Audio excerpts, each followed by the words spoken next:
is from the future or from the past. And I'm just going to throw that out there. Come on.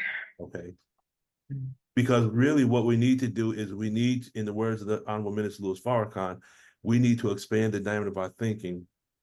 And people are looking at Terrence Howard right now like he's crazy, but he's causing individuals to think outside the box.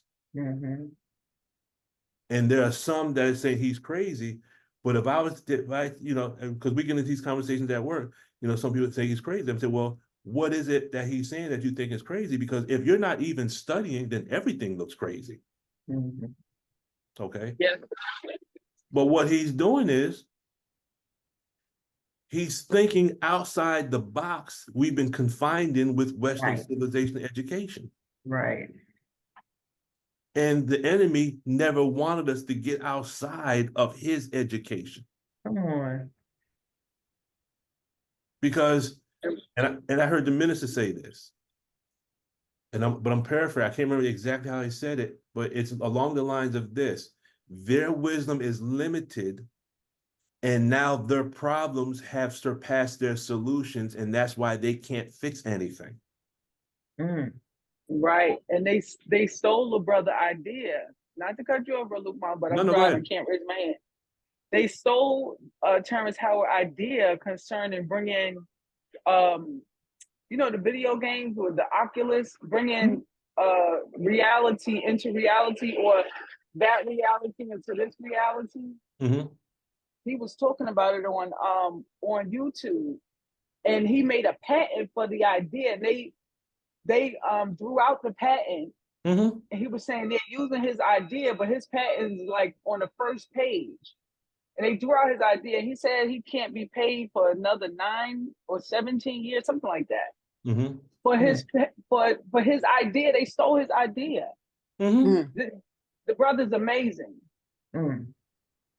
And I'll give you some the virtual world. Go ahead, I'm sorry. Go ahead. He was saying the virtual world, bringing Mm-hmm. the virtual world into this world, something like that. You gotta listen to it. But I'm so excited. It's like skipping. But they stole a brother out there. He's a genius. And he said that he told himself when he was in the womb to remember. You know, something from his past life or whatever. And he remembered in this life, and he's been working on it since he was 6 years old. Mm-hmm. Wow. 6 years old. Mm-hmm. No, you're absolutely correct. And I'll share this personal experience to add some mass to that. Yes, they say he abandoned the patent, but let me tell you how this enemy works. Okay, I'm gonna give you a personal experience of a patent that I produced that was going to revolutionize the fire service industry. And the attorneys never, so I kicked out the money, because the way patents work, you get what's called a provisional patent. The provisional patent will last you, it's good for 1 year. And then you have to convert it.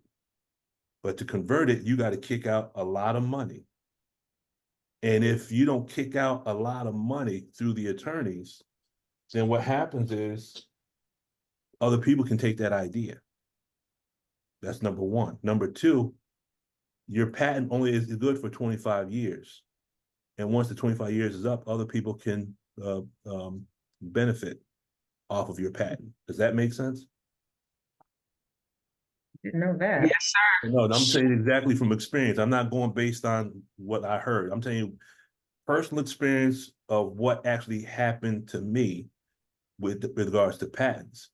You have to kick out so much money after that year to grab a hold of that patent. Then if you don't, your patent, if it's out there, other people can take that information, change it around. And if they got the finances to fund it, they just stole your idea. So that almost let one fly. That stuff is real. People are still stealing ideas to this day. Okay, that's number one. Number two, personal experience, I know this for a fact. You know the brother that's on here, Brother Salam? Sometimes he comes on every once in a while. He worked together in the prison ministry. Yes, sir. Okay. He has 2 patents right now. He's fighting with Amazon. Mm. They have a patent, and the patent was produced by a brother who was incarcerated. That if anything happens to your vehicle, someone breaks into it, it sends to your cell phone in real time what's taking place, and you can communicate to the person in the car. Mm. They have that patent. You see other companies with that technology, right? Mm. They stole the idea. The brother can't find an attorney to fight these large corporations. I know for a fact he has the patent because I've seen the patent paperwork. Mm. It's one thing to have an idea, but it's nothing to have the finances for the little man to fight the large corporations. Okay, now, Apple Watch. You can use your watch as a cell phone, right, and talk to people. But why would you think that Apple wouldn't be able to allow you to look at the person that you're talking to? Why hasn't that come out yet? Someone has a patent on it? Yeah, we have the patent for that already. Wow. Yeah, we have that patent already. But having a patent and having the money and having honest attorneys to not steal your stuff. Mm-hmm. These large corporations can steal your idea, but if you don't have the money to fight against Apple or fight against these large companies or fight against Amazon, guess what? That's not your idea anymore. And then after 25 years, it's no longer your idea anyway. So yeah, I know in the media, they say, yeah, he abandoned his patent, but there's circumstances that cause people to abandon patents when there's other stuff going on behind the scenes where people just steal your stuff. Mm. This is one of the reasons why I believe Allah has not really allowed the whole new level of tech to come through, because the enemy has to be removed from the planet first, because he's a damn thief. They're still stealing stuff in 2024. Mm-hmm. I'm still trying to track down the attorney that I gave my information to file my patent, because they just disappeared off the face of the earth. Wow. I could technically be a multimillionaire and not even know it, because I can't track down my patent information. So that's real. That's real deal stuff. Whenever you have a great idea, you have to be very, very, very careful, because there are thieves out there in black and white skin that will steal your idea. And if they can back that idea with the finances that a lot of us in this room don't have, those finances, now your idea is out there in the market. Someone else is a multimillionaire, and you and I are still living paycheck to paycheck. Okay, so excuse my passion on that one, but No need. That is real.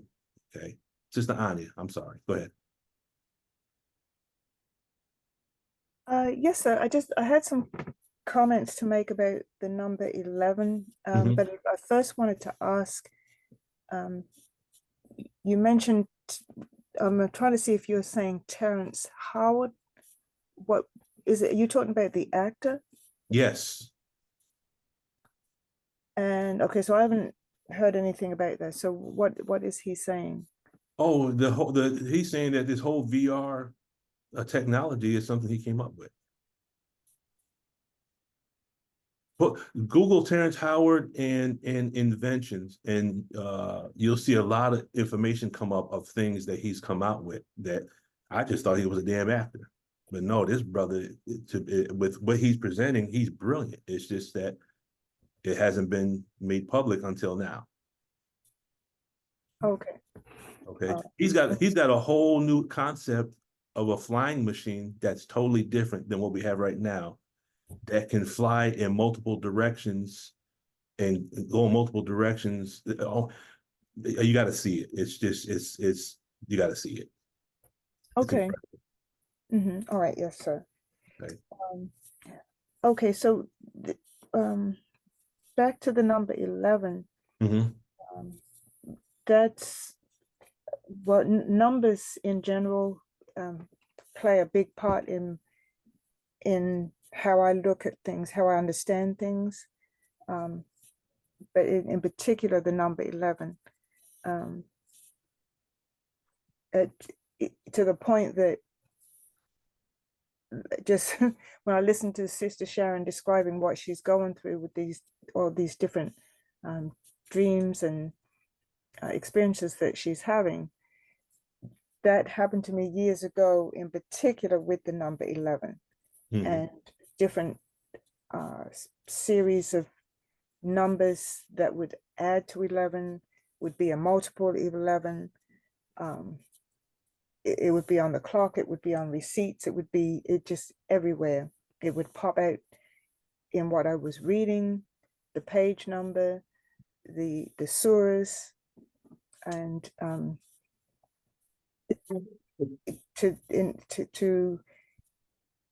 got to a point where when I was reading the Quran in particular, the numbers would it kind of like would be a guide to guide me to another part of the Quran, and I would turn to that passage in the Quran, and it would be in direct correlation with what I was just reading, or with an answer that, the answer that I was looking for from what I was reading in one place. The numbers would guide me to the answer in another part of the Quran. And it just became so overwhelming at one point that I can remember, I don't remember the date, but I remember the time when I just said, look, just leave me alone, because it was so overwhelming. And when I did that, it stopped, and it left me alone for a number of years.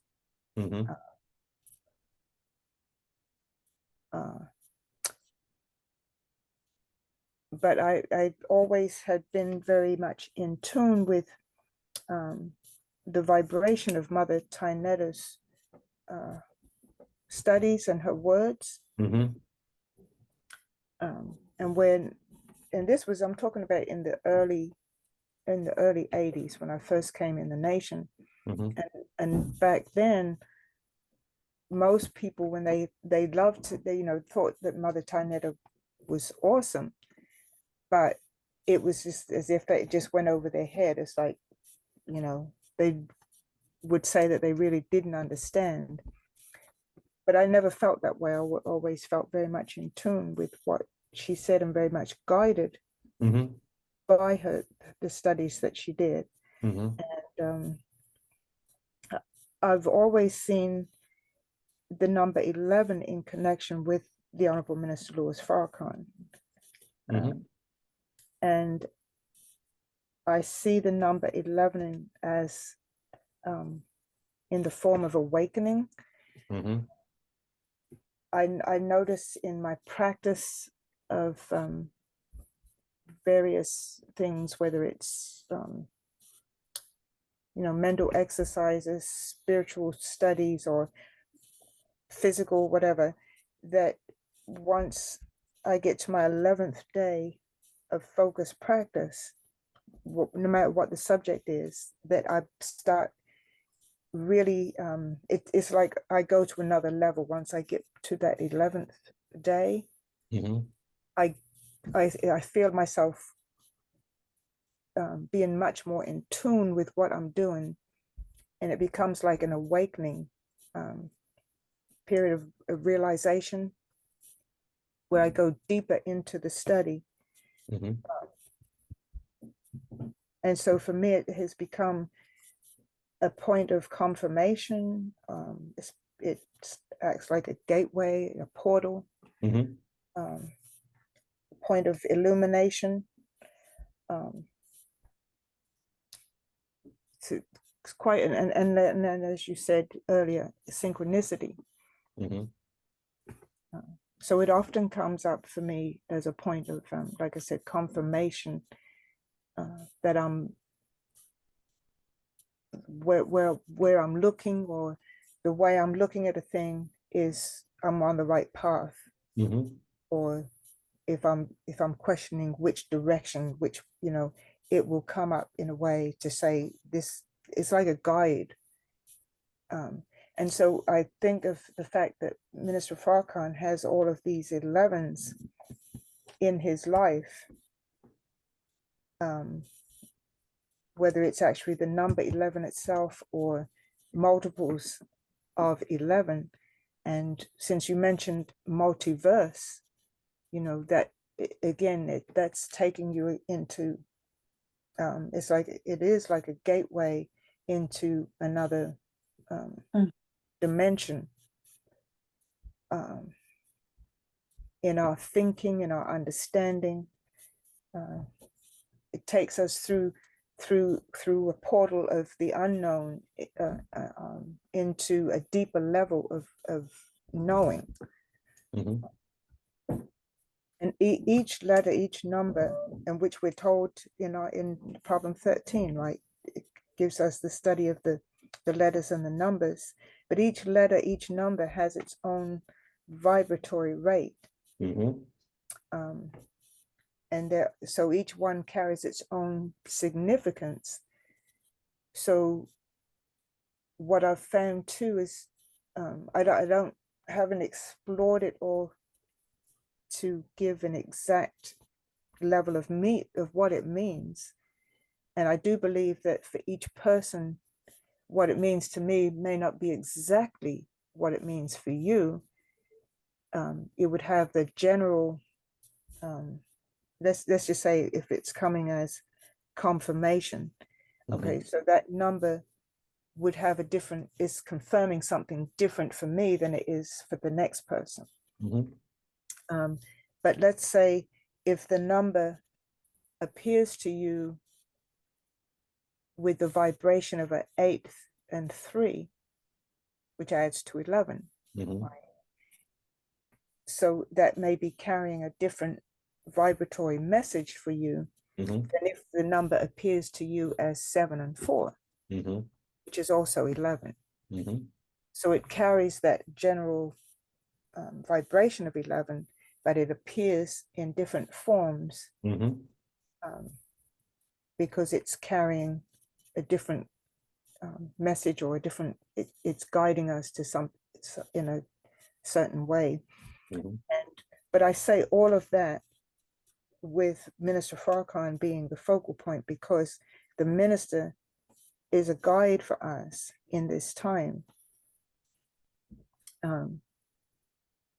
I've heard it said that he's our guide over like a bridge over troubled waters, or he's taking us across to the other side, crossing over the River Jordan. So he's like a master guide for us, because he's able to tune into exactly what each one of us needs to help us where we struggle, where we're falling short. And if we take that guidance, then he leads us out and puts us safely back on the shore, so we can continue our journey. So I'll just leave it there. There's much more levels of it, but I remember one time in traveling with Mother Dianetta, we were traveling from Phoenix down to Douglas, Arizona, to visit with Dr. Goss. May Allah be pleased with him. And I plucked up enough courage on that trip to, you know, we were asking her a few questions on that. And I said, well, I'm going to ask her about the number 11. And when I asked her what did it mean, she never gave me an answer. And she redirected her conversation into something totally different. And so that, you know, that I wasn't angry or anything, but it just made me ponder even more, and was said to me that there is something in that number 11. And for whatever reason, she didn't want to go into it at that time. but it made me want to search even more for what it could signify. Yes, ma'am. Yes, sir. That was it. Thank you. Thank you for that. You had mentioned portal. And as soon as you said portal, what comes to mind is we know that the minister is the door, correct? Right. Yes, sir. And he was born on what day? The 11th Okay, and I'll leave it at that. in 1933, a multiple of 11. Okay. All righty. Thank you, Sister Ania. Sister Tina. Yes, when Sister Ania just said about when you asked the question, the day he was born, immediately May and the year 33 came up, and that's 11 too. The 5 and the 33 is 6. That's 11 too. So there are actually 2 11s there. If you follow what I'm saying. Yes, ma'am, most definitely. Yeah, that's what came up in my mind. But what I wanted to say, see, I came in late. I came in when Sister Sharon was saying what she was saying. Mm-hmm. And so I don't know if this is relevant, but it's something that just been nagging at me to share on this call, because I put my hand down and then I put it back up. Yeah, I was gonna call on you anyway, because I saw you raise your hand and I saw you put it down. Yeah, because I said, well, but anyway, Allah has been, because you know, when we make our prayers, we it's a part in the Honorable Elijah Muhammad gives us where we say, oh Allah, help me to be steadfast, right? Mm-hmm. So Allah has been blessing me, you know, to be steadfast. I'm home. I'm able to do it. Folks that are out working, it's more difficult, but I'm home. So, you know, I'm being more mindful of my time and how I use it. So anyway, Saturday, I missed my Isha prayer, and I was late for my Fajr prayer, but I made them up, you know, before Zuhr prayer. So on the Zoom Sunday, so while I was on the prayer rug, you know, Sunday morning, I said, you know, Brother Lukman, he sometimes asks, well, who made their 5 prayers? And I said, wow, I can't even say I did, because I missed it yesterday, but I made it up. I said, so if he asked that question, how would I even answer that? You know, and sure enough, Sunday, you asked that question. Wow. You asked that question. So you said, who here made their 5 prayers yesterday? So I came and I thought to myself, I said, wow, he asked the question. I said, I can't even answer that. I said, but it's okay. And so that was like the beginning of me noticing that I may have a thought and it will manifest shortly thereafter. And so last night, because I had a couple of other instances where I had a thought and it manifested somehow from someone else speaking it. And so last night I was thinking to myself, I said, wow, Allah is giving me little tidbits of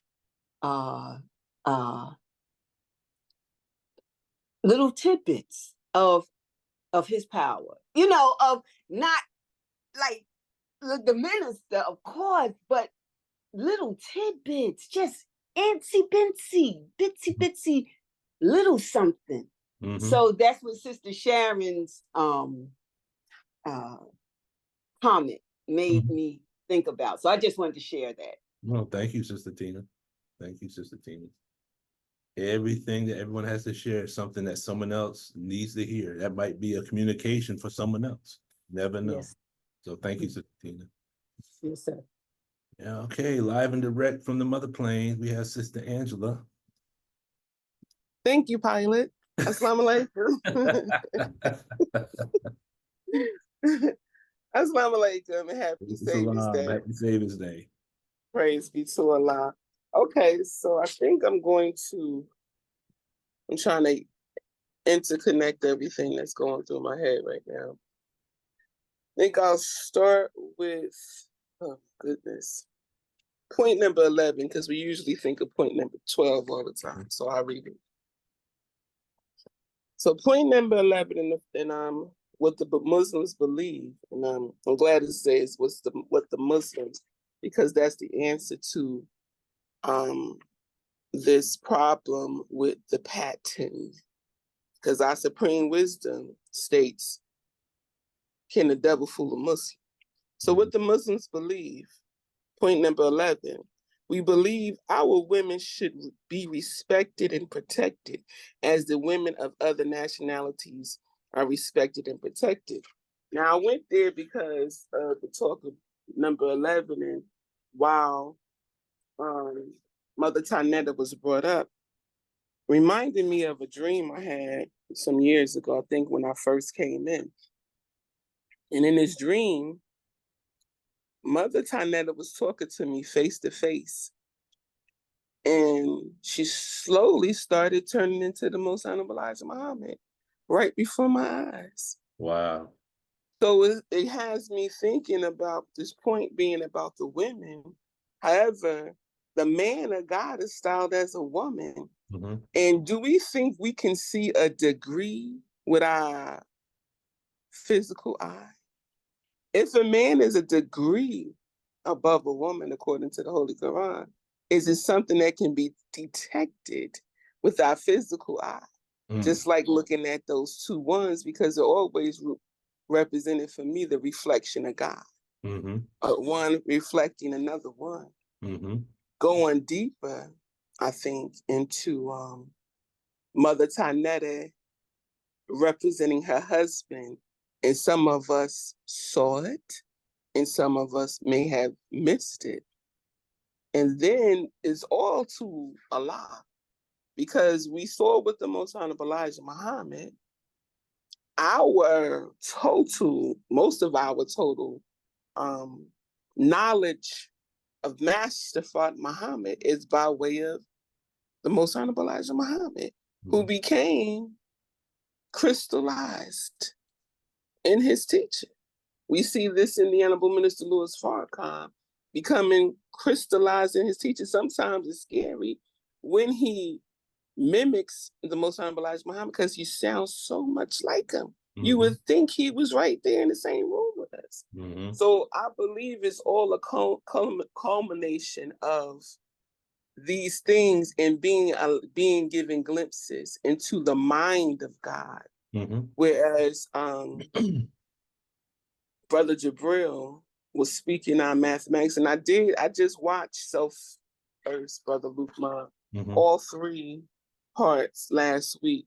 I had to revisit the first one because I was just tripping on everything I was hearing. And I'm telling you that yeah. Man, listen, and he was talking about math and numbers, and we are taught that Allah, the origin of this thing was on an atomic level, which an atom that became conscious, made himself conscious, dropped down and started rotating. But when Brother Jabril talked about the drop down, wow, this is so deep. When he talked about the drop down, he talked about how numbers are more than quantity. It's about movement. Mm-hmm. He said he'll explain it. I've been looking for that later date for a long time, because he said he'll explain in the later date.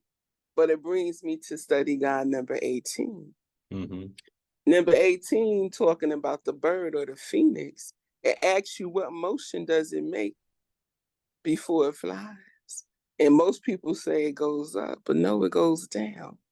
It has to go down like a flower, like a seed, like the roots of a tree, before it goes up, because it needs to push off with momentum. So that going down, a lot of us say that we go up into the mind of God. And I understand up being as far as His Majesty, but let's consider us going down. Assalamu alaikum. Wa alaikum salam. Yeah, that's called, if you study that from a level of physics, that's dealing with what's called momentum.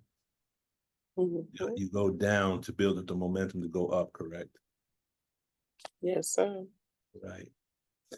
And quick note before we jump into the PowerPoint, if you read Revelations chapter 11, you will see a demo or representation of what happened to the nation in 1975. The two candlesticks, the two olive trees stand before the God of the earth. Yes. You got two candles, right? Wouldn't that be an 11? Okay, I'm gonna leave it at that. So read Revelations chapter 11, and you'll see our history written in the book of Revelations. All right. Now we're an hour and a half in, and we haven't even got to the PowerPoint. So let's see how far we can get into this. Let me get here. There we go. We'll get this out the way. Move this down and down. Can everyone see my screen? Yes, sir. All right, praise to Allah. Now we're going to cover all of this that you see is based upon something I came across in what the minister said.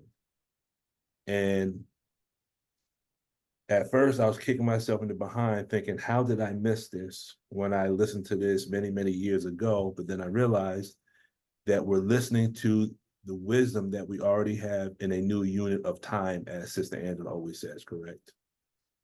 Yes. Okay, so listening to it in a unit of time, we're listening with a new mind and hopefully a much more freer mind than we had before, correct? Yes, sir. Okay, so I'm gonna play the clip of the minister, and it's only a minute long, but this 1 minute is profound. And this is going to be the foundation of everything that we speak about in this PowerPoint. First, I want to bring some agreement to kind of tie everything together. Now, I don't fully understand why the information comes out the way it does. So if it doesn't flow, please forgive me, but I believe that there's a reason why it occurs in this order. Does that make sense? Yes, sir. Okay. Rule number three. Rule number three. Now remember the concept is conversion and conversion factor.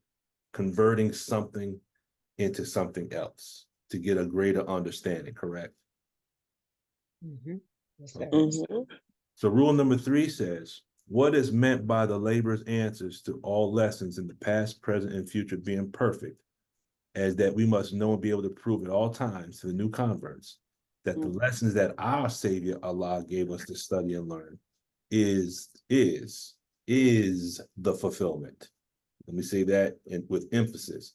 What we have is the fulfillment of the prophecies of all the former prophets concerning the beginning of the devils and the ending of the civilization and our enslavement by the devils and present time of our delivery from the devils by our Savior Allah, praise his holy name. There is no God but Allah. How that Allah would separate us from the devils and then destroy them, change us into a new and perfect people, and fill the earth with freedom, justice, and equality, as it was filled with wickedness, and making we, the poor lost founds, the perfect rulers. Now, this is the start of our stable data, correct? Yes, sir. Okay. Contained in this is what I would say is a cycle of action. And in these rules of instruction, there's a cycle of action that corresponds exactly with the tech of Dianetics. Does that make sense? Yes, sir. Now, I'm saying that to say this, because if our lessons is the fulfillment, correct? Mm-hmm. Our lessons represent formulae, correct? Yes, sir. So if we understand our lessons, but we see them as more than just lessons. Remember, the Honorable Minister Louis Farrakhan says that Allah is a scientist who speaks in the language of formulae. When you look at the Supreme Wisdom, we call them Supreme Wisdom lessons, but could we also say that we have a book of formulae? Yes, sir. Absolutely. Okay. The Honorable Minister Louis Farrakhan then said that the Most Honorable Elijah Muhammad is the second scientist who looked into the formula and broke it down, correct? Yes, sir. So what we have is a book of formulae that was given by the Savior, and we have a book of formulae in which one mind was able to look into and break it down for us, correct? Yes, sir. Okay, like a baby, like a mother bird will chew up the food and feed it to the baby birds because the baby birds can't digest it as it is, yes? Yeah. And then the Honorable Minister Louis Farrakhan referred to himself as that lead wire that will be able to break down the complex truths so that even a fool would not be able to make a mistake, correct? Yes, sir. So we're going to start with our Supreme Wisdom lessons and that which was broken down by the exalted Christ. And then we're going to start with the clip by the minister, and we're going to use all of that to show how there is ARC or agreement or synchronicity between the tech of Dianetics, the supreme technology, and the supreme wisdom. Y'all with me? Yes, sir. Okay. What is the meaning of the word fulfillment? It means to put into effect or execute. Execute means to put something completely into effect. So if you put something completely into effect, then one must completely be caused, correct? Yes. Okay. To develop the full potentialities of something. Okay, that's what our lessons are designed to do. We have to not just memorize. It says study and learn, right? Study Yes, sir. and learn. And who will that develop the full potentialities of? The individual. That's right, the individual. What are our full potentials? Who are we? God. Exactly. Okay.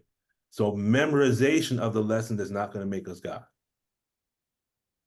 If we memorize the lessons, and I'm not saying this to be disrespectful by any means, but if we just memorize the lessons, then we are just a jackass carrying around a book of lessons.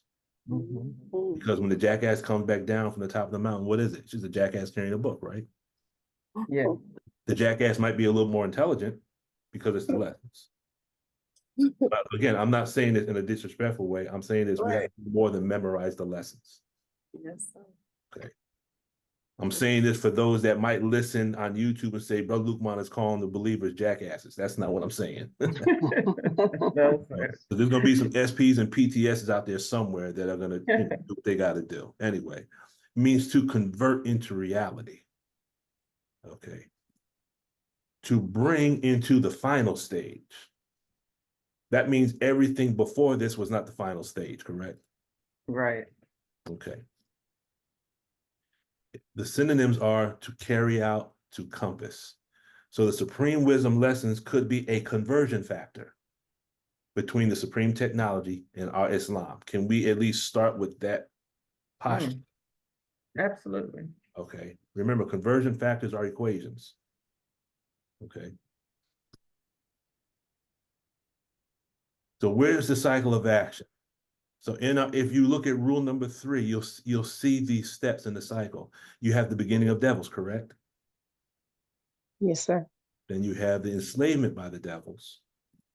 You have to separate us from the devils, then delivery from the devils, and then you have to destroy the devils, correct? Yes, sir. Then there's the end of a civilization, not ours, but the end of their civilization, change us into a new and perfect people, and then what? It makes us into perfect rulers, correct? Yes, sir. Can you see that as a cycle Yes. from our instructions? Yes, sir. Yes, sir. Okay, now if you look at it from the Dianetic standpoint, we talk about the beginning of the engrams, yes? Then don't we get enslaved by engrams? Yes. What does the tech do? The tech processing is what? Separating us from our engrams, yes? Yes. Yes, sir. What are we doing? We're removing the control of the valences in the circuit. So we're being delivered from the devils, correct? So as we're removing the charge, what are we doing? We're destroying the devils, yes? And by doing that, we are ending the devil civilization in ourselves. Because remember, the minister said it like this. He says, you can't blame the people. You got to, I think you can't blame the people. You got to blame the government or something like that. He says, governments, and I could be wrong with this word, but governments come out of people like webs come out of a spider, right?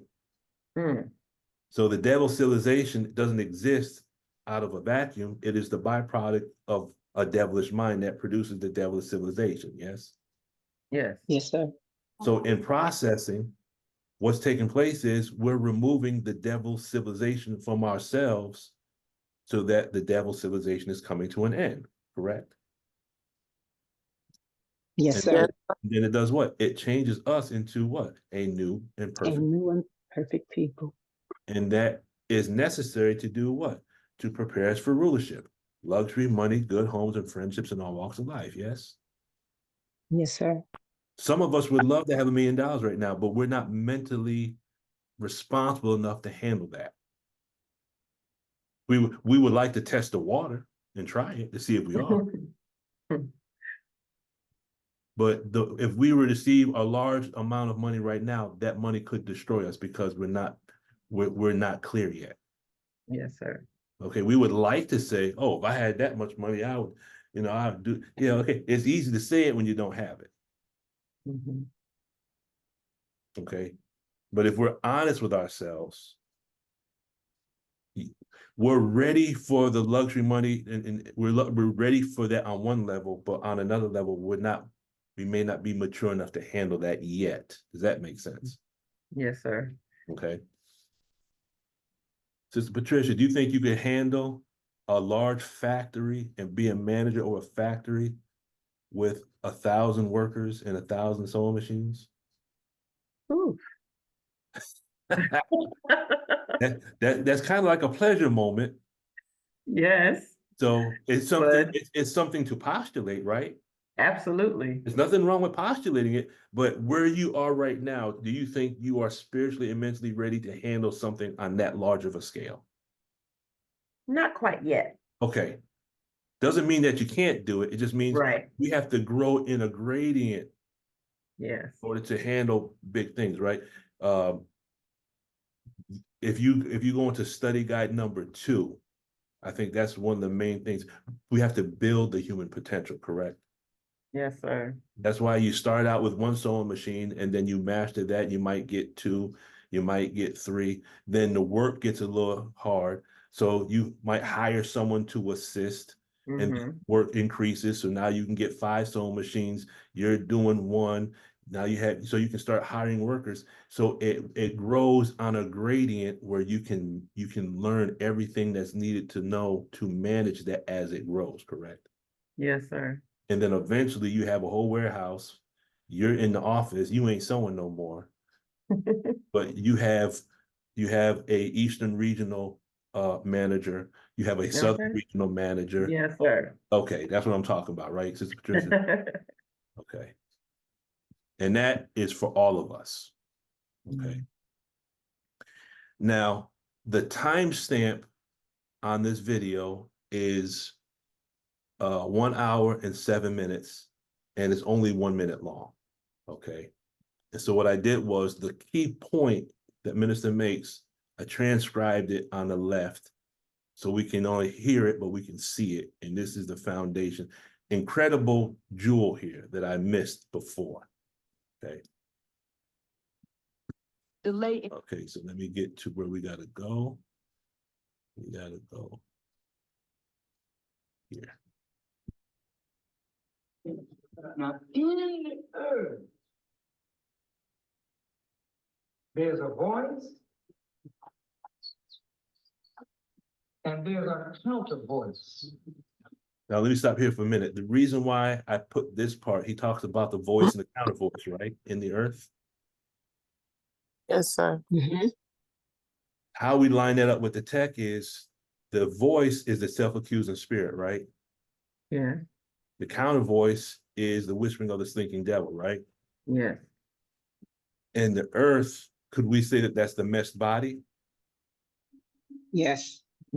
So then the voice could be the analytical mind and the counter voice could be the reactive mind, Active correct? mind, yes. Okay, I just throw that in there.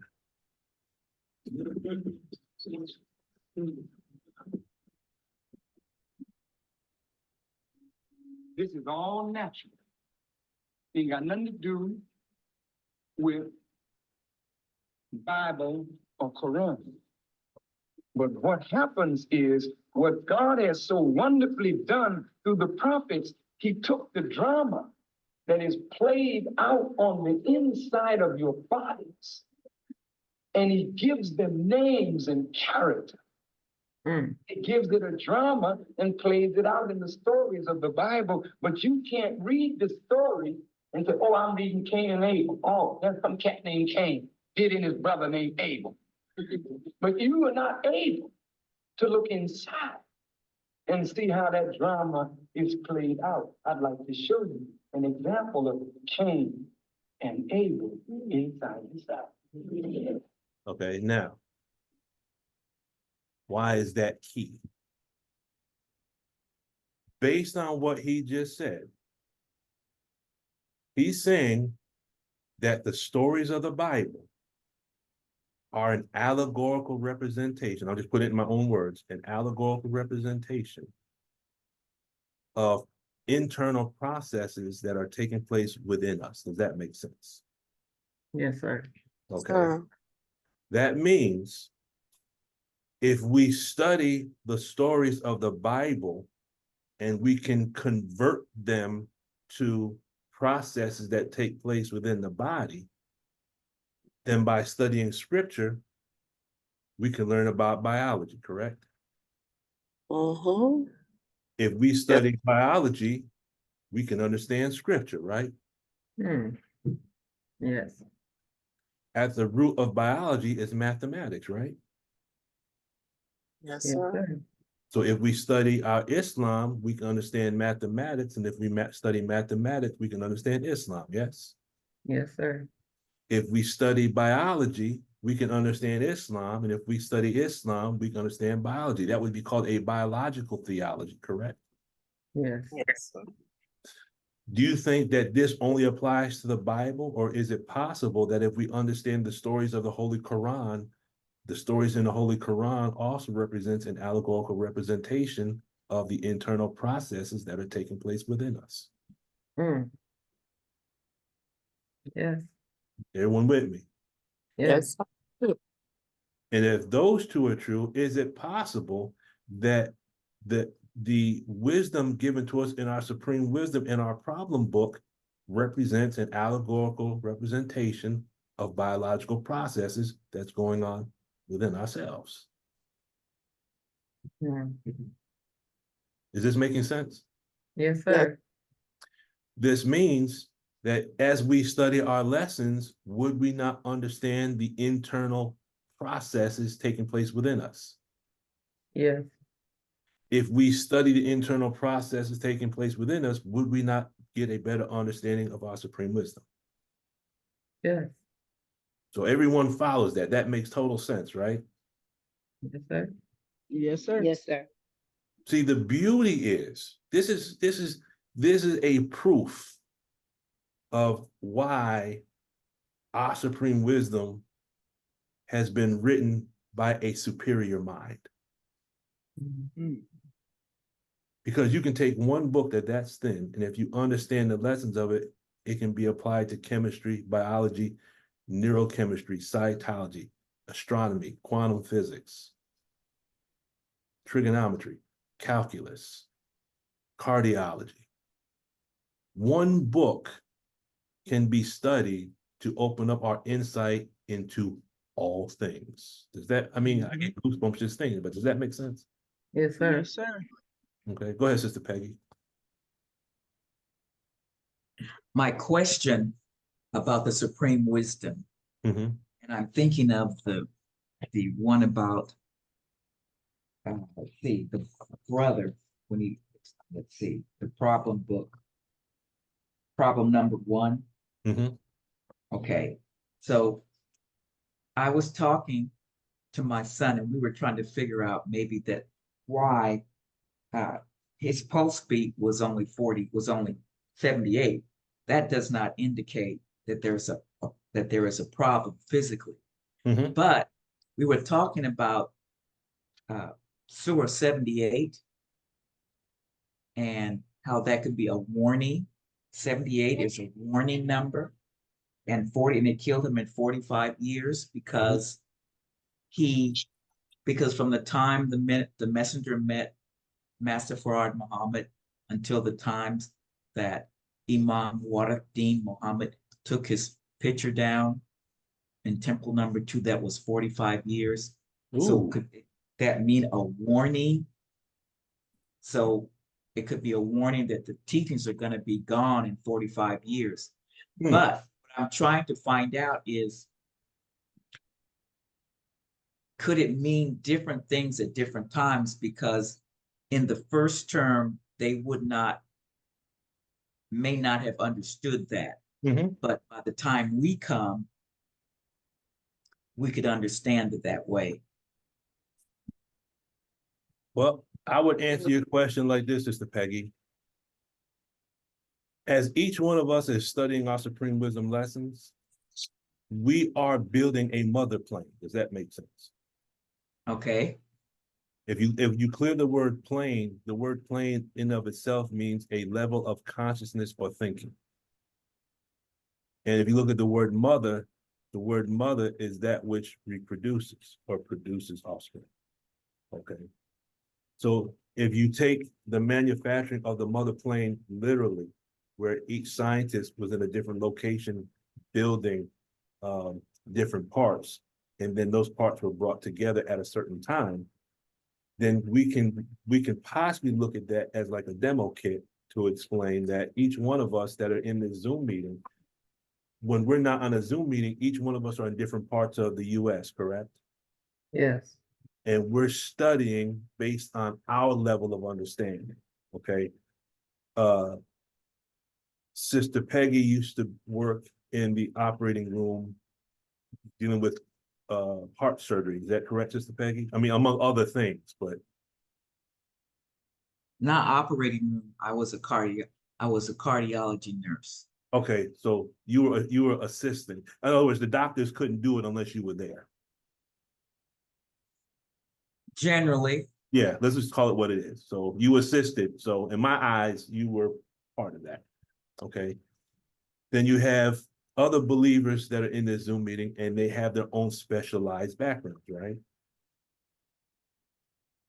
Now we come together and we bring the fruit of what we have studied together and we share it in this Zoom setting. So what are we doing? We all bringing our parts of the ship together to build something together, correct? Mm-hmm. Yes, sir. Okay. Now, what I found in question number 1 is there's two keys in question number 1. Now, 78 beats per minute. Now, in using the method given to us by Mother Dianetic Muhammad and going through the different numbers, if you were to add the fact that it's problem number 1, okay, if you add a 1 to the 78, then you get what number? 79, right? Yes. Okay. Now, if you go into Surah 79 and you read verse 7 and 8, if you have anyone have Holy Quran, go to Surah 79 and read verse 7 and 8. What do you find?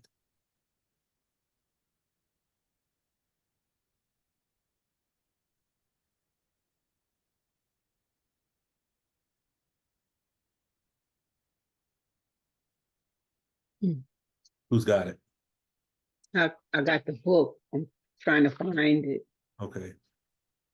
Surah 79. ayats number 7 and ayat number 8. You'll see it relates to problem number 1. Okay, 7, Bismillah ar-Rahman. The consequence will follow it. Verse 8, hearts that day will palpitate. Okay, so that brings us back to the heart, and palpitate. Sister Peggy would know this with the language of VFib, or ventricular fibrillation, correct?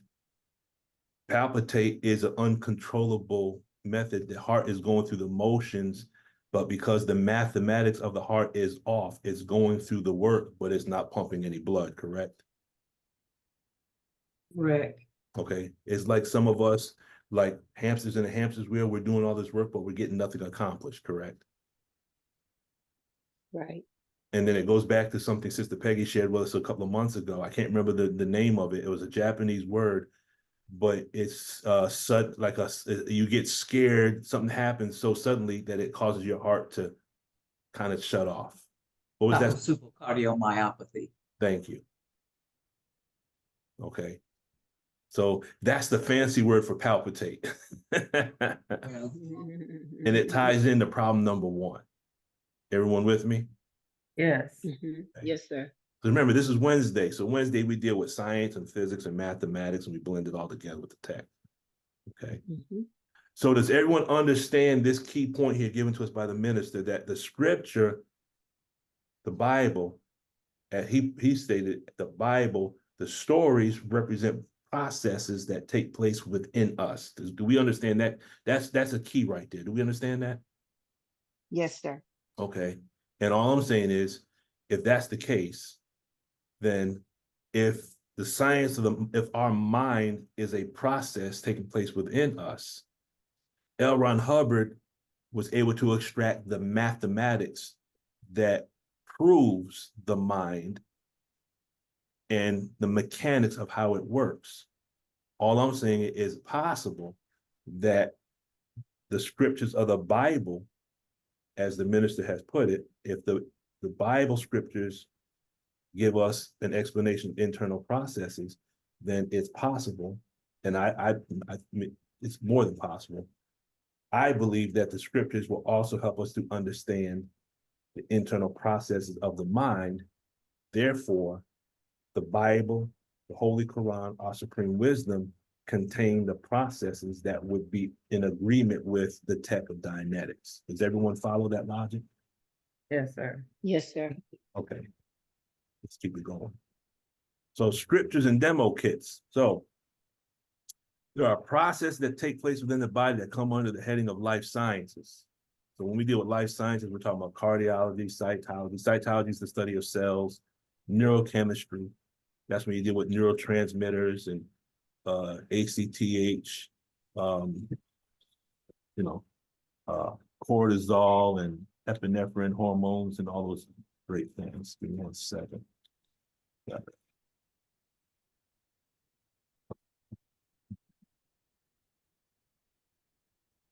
So all these would come under what? The 5th dynamic, right? Because the life, right? 5th dynamic is called the life dynamic. Okay. Yeah. So now these processes, they follow the laws of physics, correct? Yeah. Yes. That comes under the 6th dynamic. Man. Okay. So what we're doing is we're using the tech to convert what we already have into what we need to know. L. Ron Hubbard just gave us formula. Yeah. That's right. We knew the mind worked, and we knew the mind existed, but we didn't have the mechanics. We didn't have the axioms, the postulates, the formulas, and theorems to explain how the mind does what it does. Because once you have the formula,